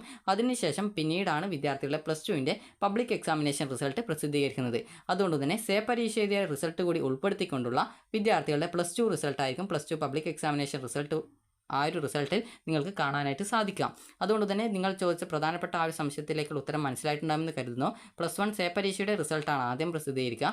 അതിനുശേഷം മാത്രമാണ് പ്ലസ് ടുവിൻ്റെ പബ്ലിക് എക്സാമിനേഷൻ്റെ റിസൾട്ട് പ്രസിദ്ധീകരിക്കുന്നത്. ഇനി വിദ്യാർത്ഥികൾ ചോദിച്ച മറ്റൊരു പ്രധാനപ്പെട്ട സംശയമായിരുന്നു, ഞാൻ 5 വിഷയത്തിൽ, അല്ലെങ്കിൽ അതായത് 5 വിഷയം എന്ന് പറയുന്നില്ല, ചിലപ്പോൾ 3 വിഷയം അല്ലെങ്കിൽ 4 വിഷയം അല്ലെങ്കിൽ 5 വിഷയം അല്ലെങ്കിൽ 6 വിഷയം, ഇത്രയും വിഷയം, അതായത് എല്ലാ സബ്ജക്റ്റിൻ്റെ പരീക്ഷയും ഞാൻ എഴുതിയിട്ടുണ്ട്. അതായത് ആബ്സെൻ്റ് ആയിട്ടുള്ളതല്ല, എന്നാൽ ഞാൻ എല്ലാ പരീക്ഷയും എഴുതിയിട്ടുണ്ട്. അപ്പോൾ അങ്ങനെ, അതായത് ആബ്സെൻ്റ് ആയിട്ടുള്ള ഒരു വിദ്യാർത്ഥിക്ക് 3 സബ്ജക്റ്റ് ഇംപ്രൂവ്മെൻറ്റ് എഴുതാം. അതോടൊപ്പം തന്നെ എത്ര വിഷയം ആബ്സെൻ്റ് ആയിട്ടുണ്ടോ അത്രയും വിഷയം നിങ്ങൾക്ക് 3 സബ്ജക്റ്റ് ഉണ്ടെങ്കിൽ 3 സബ്ജക്റ്റ് നിങ്ങൾക്ക് സേ പരീക്ഷ എഴുതാനും സാധിക്കും. അതായത് ടോട്ടൽ 6 സബ്ജക്റ്റ് ഇംപ്രൂവ്മെൻറ്റ് പരീക്ഷയിൽ നിങ്ങൾക്ക് എഴുതാനുള്ള ഒരു അവസരമുണ്ട്. എന്നാൽ വിദ്യാർത്ഥികൾ ഇപ്പോൾ എല്ലാ പരീക്ഷയും അറ്റൻഡ് ചെയ്തിട്ടുണ്ട്. എന്നാൽ 3, 4, 5 അതുപോലെ തന്നെ 6 സബ്ജക്റ്റുകളിൽ, അതായത് നിങ്ങൾ പ്ലസ് വണ്ണിന് നിങ്ങൾക്ക് മിനിമം മാർക്ക് കിട്ടിയിട്ടില്ല. അതായത് 60 മാർക്ക് സബ്ജക്റ്റിൽ നിങ്ങൾക്ക് 18 കിട്ടിയിട്ടില്ല. 80 മാർക്കിൻ്റെ സബ്ജക്റ്റിൽ നിങ്ങൾക്ക് 24 മാർക്ക് നിങ്ങൾക്ക് കിട്ടിയിട്ടില്ല. അപ്പോൾ വിദ്യാർത്ഥികൾ എന്താണ് ചെയ്യേണ്ടത്, എങ്ങനെയാണ് പരീക്ഷ എഴുതുക എന്നുള്ളത് നിങ്ങൾക്കൊരു ഡൗട്ട് ഉണ്ടാവും. അപ്പോൾ നിങ്ങൾ ശ്രദ്ധിക്കേണ്ട പ്രധാനപ്പെട്ട കാര്യം ഇത്ര മാത്രമാണ്. അതായത് നിങ്ങളിപ്പോൾ 3, 4, 5, 6 ഇത്രയും സബ്ജക്റ്റ് നിങ്ങൾ തോറ്റിട്ടുണ്ടെന്ന് വിചാരിക്കാം. അപ്പോൾ 3 സബ്ജക്റ്റ് തോറ്റ ഒരു വിദ്യാർത്ഥിക്ക് 3 സബ്ജക്റ്റ് ഇംപ്രൂവ്മെൻറ്റ് ചെയ്യാവുന്നതാണ്. അങ്ങനെ 3 സബ്ജക്റ്റ് ഇംപ്രൂവ്മെൻറ്റ് ചെയ്യുക വഴി ആ ഒരു വിദ്യാർത്ഥിക്ക് ജയിക്കാൻ സാധിക്കും. ഇനിയിപ്പോൾ 4 സബ്ജക്റ്റാണ് ഒരു വിദ്യാർത്ഥി തോറ്റതെങ്കിൽ എന്താണ് ചെയ്യുക എന്ന് ചോദിച്ചു കഴിഞ്ഞാൽ നിങ്ങൾ 3 സബ്ജക്റ്റ് ഇംപ്രൂവ്മെൻറ്റ് ചെയ്യുക. അതോടൊപ്പം തന്നെ ബാക്കിയുള്ള ഒരു സബ്ജക്റ്റിൻ്റെ മാർക്ക് നിങ്ങൾ പ്ലസ് ടുവിൻ്റെ പരീക്ഷയ്ക്ക് വാങ്ങിക്കുക. ഇനിയിപ്പോൾ അടുത്തത് ഇവിടെ 5 സബ്ജക്റ്റ് തോറ്റ ഒരു വിദ്യാർത്ഥിയാണെങ്കിലും ഇതേ രീതിയിൽ 3 സബ്ജക്റ്റ് ഇംപ്രൂവ്മെൻറ്റ് ചെയ്യുക. അതോടൊപ്പം ബാക്കിയുള്ള 2 സബ്ജക്റ്റിൻ്റെ കുറവുള്ള മാർക്ക് പ്ലസ് ടു പരീക്ഷയിൽ വാങ്ങിക്കുക. ഇനിയിപ്പോൾ 6 സബ്ജക്റ്റിന് തോറ്റൊരു വിദ്യാർത്ഥിയാണെങ്കിൽ 3 സബ്ജക്റ്റ് ഇംപ്രൂവ്മെൻറ്റ് ചെയ്യുക. അതോടൊപ്പം ബാക്കിയുള്ള 3 സബ്ജക്റ്റുകൾക്ക് കുറവുള്ള മാർക്ക് പ്ലസ് ടുവിന് വാങ്ങിക്കുക. ഇപ്പോൾ ഒരു ഉദാഹരണം പറയുകയാണെങ്കിൽ, ഞാൻ ഓൾറെഡി 3 സബ്ജക്റ്റ് ഈ ഒരു രീതിയിൽ, അതായത് 3, 4, 5, 6 സബ്ജക്റ്റ് ഞാനിപ്പോൾ തോറ്റു എന്ന് വിചാരിക്കാം. അങ്ങനെയെങ്കിൽ ഞാൻ ചെയ്യുക 3 സബ്ജക്റ്റ് ഞാൻ ഇംപ്രൂവ്മെൻറ്റ് ചെയ്യും. അതിനുശേഷം ബാക്കിയുള്ള 3 സബ്ജക്റ്റ് എന്ന് പറയുന്നത് ഫിസിക്സ്, അതുപോലെ തന്നെ കെമിസ്ട്രി, അതുപോലെ തന്നെ മാത്സ് ആണെന്ന് വിചാരിക്കാം. അപ്പോൾ ഇത്രയും സബ്ജക്റ്റിലാണ് ഞാൻ ബാക്കി എക്സ്ട്രാ ആയിട്ടുള്ളത്. ഞാനിപ്പോൾ 3 സബ്ജക്റ്റ് ഞാൻ ഇംപ്രൂവ്മെൻറ്റ് പരീക്ഷ എഴുതി. അങ്ങനെ എനിക്കതിൽ ജയിക്കാമെന്ന് ഞാൻ വിചാരിക്കുന്നു. ഇനി ബാക്കിയുള്ളത് 3 സബ്ജക്റ്റാണ്. അപ്പോൾ ഈ ഒരു പരീക്ഷയ്ക്ക് എനിക്ക്, അതായത് ഫിസിക്സിന് യഥാക്രമം എനിക്ക് കിട്ടിയിട്ടുണ്ടായിരുന്നത് ഒരു 10 മാർക്കാണ്. അതുപോലെ തന്നെ കെമിസ്ട്രിക്ക് എനിക്ക് കിട്ടിയിട്ടുണ്ടായിരുന്നത് ഒരു 15 മാർക്കാണ്. അതുപോലെ തന്നെ ഈ ഒരു മാത്സിന് കിട്ടിയിട്ടുണ്ടായിരുന്നത് അതായത് ജസ്റ്റ് ഒരു 5 മാർക്കാണെന്ന് വിചാരിക്കാം. അപ്പോൾ ഇങ്ങനെയാണ് എനിക്ക് മാർക്ക് കിട്ടിയുള്ളത്. അതായത് എനിക്ക് ഇത്രയും മാർക്ക് കുറവാണ്. അതായത് ഇവിടെ ഫിസിക്സ് നോക്കുന്ന സമയത്ത് 8 മാർക്ക് കുറവാണ്, കെമിസ്ട്രി നോക്കുമ്പോൾ 3 മാർക്ക് കുറവാണ്, ഇവിടെ 13 മാർക്ക് മാത്സിന് കുറവാണ്. ഞാൻ 3 സബ്ജക്റ്റ്, ബാക്കിയുള്ള സബ്ജക്റ്റുകളൊക്കെ ഞാൻ ഈ ഒരു ഇംപ്രൂവ്മെൻറ്റ് പരീക്ഷ എഴുതി ഞാൻ ജയിക്കുന്നു എന്ന് വിചാരിക്കാം. അപ്പോൾ ബാക്കി പ്ലസ് 1 സബ്ജക്റ്റിന്, ഇത്രയും സബ്ജക്റ്റിന് എനിക്ക് മാർക്ക് കുറവാണെങ്കിൽ ഞാൻ എന്താണ് ചെയ്യേണ്ടതെന്ന് ചോദിച്ചു കഴിഞ്ഞാൽ, പ്ലസ് ടുവിൻ്റെ ഫിസിക്സ് പരീക്ഷ ഉണ്ടാവും. അപ്പോൾ പ്ലസ് ടുവിൻ്റെ ഫിസിക്സ് പരീക്ഷയ്ക്ക് ഇവിടെ കുറവുള്ള മാർക്ക്, അതായത് 18 മാർക്ക് ജയിക്കാനായിട്ട് പരീക്ഷയ്ക്ക് വേണം, ഇവിടെ കുറവ് 8 മാർക്കാണ്. അപ്പോൾ ആ ഒരു മാർക്ക് പ്ലസ് ടുവിന് വായിക്കും. അതോടൊപ്പം തന്നെ ഇവിടെ നോക്കുന്ന സമയത്ത് കെമിസ്ട്രിയാണ്, കെമിസ്ട്രിക്ക് 15 3 മാർക്ക് കുറവാണ്. അപ്പോൾ ഇവിടെ കെമിസ്ട്രിയും 15 അതിന് ജയിക്കാനായിട്ട് വേണ്ടത്. അപ്പോൾ അതോടൊപ്പം ഞാൻ ഇവിടെ കുറവുള്ള 3 മാർക്ക് വായിക്കുന്നു, അതായത് 18ഉം ഇവിടെ 3 മാർക്ക് കുറവുള്ളതുകൊണ്ട് 6 മാർക്ക് കൂടി വായിക്കുന്നു. ഇവിടെ എനിക്ക് 13 മാർക്കിൻ്റെ വ്യത്യാസമാണുള്ളത്. അപ്പോൾ അങ്ങനെയെങ്കിൽ 18 മാർക്കിനോടൊപ്പം ഇവിടെ കുറവുള്ള 13 മാർക്ക് കൂടി ഞാൻ ഈ ഒരു പ്ലസ് ടുവിൻ്റെ പരീക്ഷയ്ക്ക് ഞാൻ വാങ്ങിക്കും. അപ്പോൾ ഈ രീതിയിൽ മാർക്ക് വായിച്ചു കഴിഞ്ഞാൽ ഒരു വിദ്യാർത്ഥിക്ക് പ്ലസ് ടു ജയിക്കാനായിട്ട് സാധിക്കും. അതായത് നിങ്ങളിപ്പോൾ കുറേ സബ്ജക്റ്റ് തോറ്റിട്ടുണ്ടെങ്കിൽ, ഇപ്പോൾ 6 സബ്ജക്റ്റാണ് ഞാനിപ്പോൾ തോറ്റതെങ്കിൽ ഞാൻ 3 സബ്ജക്റ്റ് ഇമ്പ്രൂവ്മെൻറ്റ് ചെയ്യും. അതിനുശേഷം ബാലൻസുള്ള ഒരു സബ്ജക്റ്റ്, ബാലൻസുള്ള ബാക്കിയുള്ള 3 സബ്ജക്റ്റ് ഉണ്ടാവും. അതായത് 6 സബ്ജക്റ്റ് തോറ്റ് കഴിഞ്ഞാൽ അതിൽ 3 സബ്ജക്റ്റ് ഇമ്പ്രൂവ്മെൻറ്റ് ചെയ്യാൻ പറ്റത്തുള്ളൂ. അതുകൊണ്ട് തന്നെ 3 സബ്ജക്റ്റ് ഇമ്പ്രൂവ്മെൻറ്റ് ചെയ്യുന്നു. ബാക്കിയുള്ള 3 സബ്ജക്റ്റിന് എത്ര മാർക്കാണോ കുറവുള്ളത്, ആ ഒരു സബ്ജക്റ്റിൻ്റെ പ്ലസ് ടുവിൽ ആ ഒരു സബ്ജക്റ്റിന് ഞാൻ അതിൻ്റെ ആ ഒരു എത്ര മാർക്ക് കുറവുണ്ടോ ആ ഒരു കുറവുള്ള മാർക്ക് കൂടി കൂട്ടിയിട്ട് വായിക്കുന്നു. അപ്പോൾ അങ്ങനെയെങ്കിൽ ഞാൻ പ്ലസ് ടു ജയിക്കുന്നതായിരിക്കും. അപ്പോൾ ഈ രീതിയിലാണ് നിങ്ങളും ചെയ്യേണ്ടത്. നിങ്ങളിപ്പോൾ എത്ര വിഷയം, ചില വിദ്യാർത്ഥികൾ ഇപ്പോൾ 4 വിഷയമാണ് തോറ്റതെങ്കിൽ 3 വിഷയം നിങ്ങൾക്ക് ഇമ്പ്രൂവ്മെൻറ്റ് ചെയ്യാം. അതുപോലെ ആ ഒരു കുറവുള്ള ആ ഒരു സബ്ജക്റ്റ്, അതായത് ബാക്കിയുള്ള എക്സ്ട്രാ ആയിട്ട് ബാലൻസ് ആയിട്ട് ഒരു സബ്ജക്റ്റ് വരും, 3 സബ്ജക്റ്റ് ഇമ്പ്രൂവ്മെൻറ്റ് ചെയ്യാൻ പറ്റുന്നുള്ളൂ. അപ്പോൾ അതുകൊണ്ട് തന്നെ ഒരു സബ്ജക്റ്റിന് ഏത് സബ്ജക്റ്റാണോ നിങ്ങൾ എഴുതാത്തത്, ഇമ്പ്രൂവ്മെൻറ്റ് എഴുതാത്തത്, ആ ഒരു സബ്ജക്റ്റിന് കുറവുള്ള മാർക്ക് പ്ലസ് ടു പരീക്ഷയിൽ നിങ്ങൾ വാങ്ങിച്ചാൽ മതി. അങ്ങനെയെങ്കിൽ നിങ്ങൾ ജയിക്കുന്നതാണ്. ഇനി വിദ്യാർത്ഥികൾ ചോദിക്കുന്ന പ്രധാനപ്പെട്ട കാര്യമാണ് വിദ്യാർത്ഥികൾക്ക്, അതായത് ഈ ഒരു 5 സബ്ജക്റ്റ് ആബ്സെൻ്റ് ആയിട്ടുണ്ടെങ്കിൽ എന്ത് ചെയ്യുന്നത്. 5 സബ്ജക്റ്റ് ആബ്സെൻ്റ് ആയിട്ടുണ്ടെങ്കിൽ നിങ്ങൾ ചെയ്യേണ്ടത് 3 സബ്ജക്റ്റ് ഇമ്പ്രൂവ്മെൻറ്റ് ചെയ്യുക, അതോടൊപ്പം തന്നെ 2 സബ്ജക്റ്റ് സേ പരീക്ഷ എഴുതാം. ഇനി അതല്ലെങ്കിൽ നിങ്ങൾക്ക് ജയിച്ച ഒരു സബ്ജക്റ്റും തോറ്റ 2 സബ്ജക്റ്റും ഈ ഒരു കൂട്ടി 3 സബ്ജക്റ്റ് ഇമ്പ്രൂവ്മെൻറ്റ് ചെയ്യാം. അതോടൊപ്പം തന്നെ ബാലൻസ് ഉള്ള 3 തോറ്റ സബ്ജക്റ്റുകൾ നിങ്ങൾക്ക് സേ പരീക്ഷ ചെയ്ത് അങ്ങനെ 6 സബ്ജക്റ്റ് നിങ്ങൾക്ക് പ്ലസ് 1ൻ്റെ ഇമ്പ്രൂവ്മെൻറ്റ് പരീക്ഷയിൽ സേ ഓർ ഇമ്പ്രൂവ്മെൻ്റ് ആയിട്ട് നിങ്ങൾക്ക് എഴുതാൻ സാധിക്കുന്നതായിരിക്കും. ഇനി വിദ്യാർത്ഥികൾ ചോദിക്കുന്ന പ്രധാനപ്പെട്ട കാര്യമാണ് പ്ലസ് 1ന് A+ ഇല്ല, അങ്ങനെയെങ്കിൽ പ്ലസ് 2ന് A+ കിട്ടുമോ എന്നത്. ഒരിക്കലും കിട്ടത്തില്ല. കാരണം പ്ലസ് 1ന് നിങ്ങൾക്ക് A+ എന്നുള്ള ഒരു കാര്യം ഇല്ല. പ്ലസ് 1ന് മാർക്ക് മാത്രമേ ഉള്ളൂ. അതുകൊണ്ടാണ് നിങ്ങളുടെ റിസൾട്ട് വരുന്ന സമയത്ത് അതിൽ നിങ്ങൾക്ക് TE, അതുപോലെ തന്നെ CE, അതുപോലെ തന്നെ PE ഇല്ല, അതുപോലെ തന്നെ PE എന്ന് പറഞ്ഞാൽ പ്ലസ് 2ന് മാത്രമേ ഉള്ളൂ, പ്രാക്ടിക്കലാണ്. അതുപോലെ തന്നെ GM, അതുപോലെ തന്നെ ടോട്ടൽ, ഇങ്ങനെയുള്ള ഇത്രയും മാർക്ക് മാത്രമേ ഉള്ളൂ. നിങ്ങളുടെ പ്ലസ് 1 റിസൾട്ടിൽ ഈ ഒരു ഗ്രേഡും കാര്യങ്ങളൊന്നും ഇല്ല. പ്ലസ് 1ൻ്റെയും പ്ലസ് 2ൻ്റെയും ടോട്ടൽ കൂട്ടിയിട്ടാണ് ഗ്രേഡ് നോക്കുന്നത്. അപ്പോൾ അതുകൊണ്ട് തന്നെ നിങ്ങൾ ശ്രദ്ധിക്കേണ്ടത് ഈ ഒരു പ്ലസ് 1ന് നിങ്ങൾക്ക് മാർക്ക് കുറവുണ്ടെങ്കിൽ നിങ്ങൾക്ക് പ്ലസ് 2ന് A+ കിട്ടണമെങ്കിൽ നിങ്ങൾക്കറിയാം 180 മുതൽ 200 വരെ മാർക്കിനിടയിൽ മാർക്ക് കിട്ടി കഴിഞ്ഞാൽ മാത്രമാണ് നിങ്ങൾക്ക് A+ കിട്ടത്തുള്ളൂ, അല്ലാതെ A+ കിട്ടത്തില്ല. അതുപോലെ തന്നെ നിങ്ങൾ ശ്രദ്ധിക്കേണ്ടത് പല വിദ്യാർത്ഥികളും, അതായത് ഒരു വിദ്യാർത്ഥി ചോദിച്ചതായിരുന്നു പ്ലസ് 1ഉം പ്ലസ് 2ഉം കൂട്ടിയിട്ട് ടോട്ടൽ 12 സബ്ജക്റ്റ് ആണോ എന്നുള്ളത് വിദ്യാർത്ഥി ചോദിച്ചിട്ടുണ്ടായിരുന്നു. അപ്പോൾ പ്ലസ് 1ൻ്റെയും പ്ലസ് 2ൻ്റെയും കൂട്ടി 12 സബ്ജക്റ്റ് ആണോ എന്ന് ചോദിച്ചാൽ ഒരിക്കലും 12 സബ്ജക്റ്റ് അല്ല, 6 സബ്ജക്റ്റാണ്. കാരണം നിങ്ങൾക്ക് പ്ലസ് 1നുള്ള സെയിം സബ്ജക്റ്റ് തന്നെയാണ് പ്ലസ് 2നുള്ളത്. അതായത് പ്ലസ് 1ൻ്റെ കണ്ടിന്യൂഷനാണ് പ്ലസ് 2ൽ വരുന്നത്. അതായത് നിങ്ങളിപ്പോൾ പ്ലസ് 1ൻ്റെ പരീക്ഷ ചെയ്ത് ജയിച്ചു എന്ന് വിചാരിക്കുക. അപ്പോൾ അങ്ങനെ പ്ലസ് 1ൻ്റെ ആ ഒരു സബ്ജക്റ്റ് ജയിച്ചു എന്ന് വിചാരിച്ച് നിങ്ങൾക്ക് പ്ലസ് 2 ക്വാളിഫിക്കേഷനുള്ള കോഴ്സുകൾ പഠിക്കാൻ സാധിക്കുമോ എന്ന് ചോദിച്ചാൽ പഠിക്കാൻ പറ്റില്ല. അപ്പോൾ അതിന് കാരണം എന്ന് പറയുന്നത് പ്ലസ് 1ഉം പ്ലസ് 2ഉം ഒരു കണ്ടിന്യൂഷനാണ്. അത് പ്ലസ് 1ൻ്റെ കണ്ടിന്യൂഷനാണ് പ്ലസ് 2. അപ്പോൾ അതുകൊണ്ട് തന്നെ നിങ്ങൾ ശ്രദ്ധിക്കേണ്ടത് പ്ലസ് 1ഉം പ്ലസ് 2ഉം ടോട്ടൽ കൂട്ടുമ്പോൾ നിങ്ങൾക്ക് ആകെയുള്ള സബ്ജക്റ്റുകളുടെ എണ്ണം എന്ന് പറയുന്നത് 6 സബ്ജക്റ്റാണ്. അതായത് നിങ്ങൾക്കിപ്പോൾ പ്ലസ് 1ന് ഫിസിക്സ്, കെമിസ്ട്രി, ബയോളജി, അതുപോലെ തന്നെ മാത്സ്, അതുപോലെ തന്നെ ഇംഗ്ലീഷ് സെക്കൻഡ് ലാംഗ്വേജ് ഉണ്ടെങ്കിൽ ആ സെയിം സബ്ജക്റ്റ് തന്നെയാണ് പ്ലസ് 2നും നിങ്ങൾ പഠിക്കുന്നത്. അതിൻ്റെ കണ്ടിന്യൂഷൻ ആയിട്ടാണ് നിങ്ങൾ പ്ലസ് 2ഉം കൂടി പഠിക്കുന്നത്. അതുകൊണ്ട് തന്നെ പ്ലസ് 1 പ്ലസ് 2 കൂട്ടുമ്പോൾ 12 സബ്ജക്റ്റ് അല്ല ഉള്ളത്, 6 സബ്ജക്റ്റ് മാത്രമാണ് നിങ്ങൾക്കുള്ളത്. അപ്പോൾ അതുകൊണ്ട് തന്നെ വിദ്യാർത്ഥികൾ ചോദിക്കുന്ന മറ്റൊരു പ്രധാനപ്പെട്ട സംശയമാണ് വിദ്യാർത്ഥികൾ പ്ലസ് 1ന് മാർക്ക് കുറവാണ്, അല്ലെങ്കിൽ പ്ലസ് 1ന് ഞാൻ തോറ്റിട്ടുണ്ട്, അപ്പോൾ അങ്ങനെയെങ്കിൽ പ്ലസ് 2 ഇനി പഠിച്ചതുകൊണ്ട് ഗുണമുണ്ടോ എന്ന് ചോദിച്ചു കഴിഞ്ഞാൽ ഗുണമുണ്ട്. കാരണം നിങ്ങൾക്ക് നേരത്തെ പറഞ്ഞതുപോലെ നിങ്ങളിപ്പോൾ സയൻസ് വിഭാഗം ആണെങ്കിൽ അല്ലെങ്കിൽ മറ്റേതെങ്കിലും വിഭാഗമാണെങ്കിൽ നിങ്ങൾക്ക്, അത് കൊമേഴ്സ് ഹ്യൂമാനിറ്റീസ് വിഭാഗമാണെങ്കിൽ നിങ്ങൾക്ക് ഹയർ സ്റ്റഡീസിനൊക്കെ പോകണമെങ്കിൽ നല്ലൊരു മാർക്ക് പെർസെൻറ്റേജ് വേണം. കാരണം പല കോഴ്സുകൾക്കും ഏകദേശം ഒരു 60% ഒക്കെ അല്ലെങ്കിൽ 50% മുകളിലായിട്ടാണ് ക്വാളിഫിക്കേഷൻ ചോദിക്കുന്നത്. അപ്പോൾ നിങ്ങൾക്ക് ആ ഒരു രീതിയിൽ ക്വാളിഫിക്കേഷൻ കിട്ടണമെന്നുണ്ടെങ്കിൽ നിങ്ങൾ ഇപ്പോൾ മുതൽ പ്ലസ് 2ന് നന്നായിട്ട് പഠിച്ച് നല്ല മാർക്ക് വാങ്ങിക്കേണ്ടതായിട്ടുണ്ട്. ഇനി അതുപോലെ തന്നെ നിങ്ങളിപ്പോൾ ഈ ഒരു സയൻസ് ഗ്രൂപ്പ് ആണെങ്കിൽ നിങ്ങൾക്കിപ്പോൾ എഞ്ചിനീയറിംഗ്, അതായത് കീമിൻ്റെ പരീക്ഷ, അതായത് കീം, അതുപോലെ തന്നെ നീറ്റ്, അതുപോലെ തന്നെ JEE, അതുപോലെ CUET, അതുപോലെ തന്നെ ഡിഗ്രി അഡ്മിഷൻ, ഇതുപോലെ വിവിധ തരത്തിലുള്ള അഡ്മിഷന് നിങ്ങൾക്ക് നല്ലൊരു മാർക്ക് തന്നെ ആവശ്യമാണ്. അപ്പോൾ അതുകൊണ്ട് തന്നെ നിങ്ങൾ ശ്രദ്ധിക്കേണ്ടത് പ്ലസ് 1ന് നിങ്ങൾ തോറ്റോ ജയിച്ചോ എന്നുള്ളത് നോക്കേണ്ടതില്ല. പ്ലസ് 2ന് നന്നായിട്ട് ഇപ്പോൾ മുതൽ നന്നായിട്ട് പഠിക്കാം. അല്ലാതെ പരീക്ഷയുടെ തലേന്ന് പഠിക്കാമെന്ന് വെച്ച് കഴിഞ്ഞാൽ നിങ്ങൾക്ക് ഒരിക്കലും നടക്കില്ല. കാരണം നിങ്ങൾക്ക് പഠിച്ചാലും ഒന്നും എന്താണ് നോട്ടിൽ എഴുതിയത് എന്നുള്ളത് പോലും ഓർമ്മയുണ്ടാവില്ല. അതുകൊണ്ട് തന്നെ നിങ്ങൾ ശ്രദ്ധിക്കേണ്ടത് നിലവിൽ ഇപ്പോൾ ക്ലാസ്സുകൾ ആരംഭിച്ചിട്ട് മാത്രമേ ഉള്ളൂ. അപ്പോൾ നിങ്ങൾ ക്ലാസ്സിൽ എടുക്കുന്ന കാര്യങ്ങളൊക്കെ കൃത്യമായിട്ട് പഠിക്കുക. അതോടൊപ്പം തന്നെ വീട്ടിൽ പോയിട്ട് റിവിഷൻ ചെയ്യുക. അതായത് എന്താണ് ക്ലാസ്സിൽ പഠിപ്പിച്ചത് എന്നുള്ള കാര്യങ്ങളൊക്കെ കൃത്യമായിട്ട് പഠിക്കുക. അതുപോലെ ആഴ്ചയിൽ റിവിഷൻ ചെയ്യുക, അതുപോലെ മാസത്തിലും ഇതേ രീതിയിൽ റിവിഷൻ ചെയ്ത് അതുവരെ എടുത്തിട്ടുള്ള പാഠഭാഗങ്ങളൊക്കെ കൃത്യമായിട്ട് എന്താണെന്നുള്ള കാര്യം മനസ്സിലാക്കി വയ്ക്കുക. കാരണം നിങ്ങൾക്ക് ഈ ഒരു പാഠഭാഗങ്ങൾ നിങ്ങളുടെ മാതൃഭാഷയിൽ നിങ്ങൾക്ക് പരീക്ഷയ്ക്ക് എഴുതാനായിട്ട് സാധിക്കും. അത് തിയറി പാർട്സൊക്കെ നിങ്ങൾക്ക് നിങ്ങളുടെ മാതൃഭാഷയിൽ, അതായത് മലയാളമാണെങ്കിൽ ചില വിദ്യാർത്ഥികൾ തമിഴും കാര്യങ്ങളൊക്കെ ഉണ്ടാവും, അല്ലെങ്കിൽ ചില വിദ്യാർത്ഥികൾക്ക്, അതായത് സാധാരണ നിങ്ങൾക്ക് ഇംഗ്ലീഷിൽ പരീക്ഷ എഴുതാം, അതോടൊപ്പം തന്നെ നിങ്ങളുടെ മദർ ടങ്, അതായത് ഏത് ലാംഗ്വേജ് ആണോ അത് നിങ്ങൾക്ക് എഴുതാവുന്നതാണ്. കാരണം ചില വിദ്യാർത്ഥികൾ ഈ ഒരു മലയാളം കൂടാതെ തമിഴ് ഒക്കെ ഉണ്ടാവും. അപ്പോൾ അതുകൊണ്ട് തന്നെ നിങ്ങളുടെ ലാംഗ്വേജ് എന്താണോ അതിൽ കൂടി നിങ്ങൾക്ക് എഴുതാൻ സാധിക്കും. അതുകൊണ്ട് വിദ്യാർത്ഥികൾ കൃത്യമായിട്ട് പാഠഭാഗങ്ങളിൽ എന്താണ് എടുത്തിട്ടുള്ളത് എന്നുള്ളത് നിങ്ങളുടെ ലാംഗ്വേജിൽ കൂടി ജസ്റ്റ് ഒന്ന് അതിനെക്കുറിച്ച് മനസ്സിലാക്കി വെക്കുക. കാരണം നിങ്ങൾക്ക് മലയാളത്തിൽ അല്ലെങ്കിൽ തമിഴിൽ ഒക്കെ എഴുതാനായിട്ട് സാധിക്കും. അപ്പോൾ അതുകൊണ്ട് തന്നെ നിങ്ങൾ ശ്രദ്ധിക്കേണ്ടത് ഈ ഒരു +1 എത്ര മാർക്ക് കിട്ടിയെന്ന് നോക്കേണ്ടതില്ല, +2 നന്നായിട്ട് പഠിച്ച് നല്ല മാർക്ക് വാങ്ങിക്കുക. അതുപോലെ വിദ്യാർത്ഥി +1 ജയിച്ചു എന്നുള്ളതല്ല, നിങ്ങൾ ജയിച്ചതായിട്ടല്ല നോക്കുക, ടോട്ടലായിട്ട് ഓവറോൾ +1 +2 ടോട്ടലായിട്ട് നിങ്ങൾ പാസ്സായിട്ടുണ്ടോ എന്നാണ് നോക്കുക. അതുകൊണ്ട് തന്നെ +1 മാർക്ക് കുറഞ്ഞു എന്ന് വിചാരിച്ച് ടെൻഷൻ അടിക്കേണ്ടതില്ല, +2 നന്നായിട്ട് പഠിച്ച് നല്ല മാർക്ക് വാങ്ങിക്കുക. അപ്പോൾ നിങ്ങൾക്ക് ഈ ഒരു വീഡിയോ ഉപകാരപ്രദമായിട്ടുണ്ടെങ്കിൽ ലൈക്ക് ചെയ്യുക, ഷെയർ ചെയ്യുക. Thank you for watching.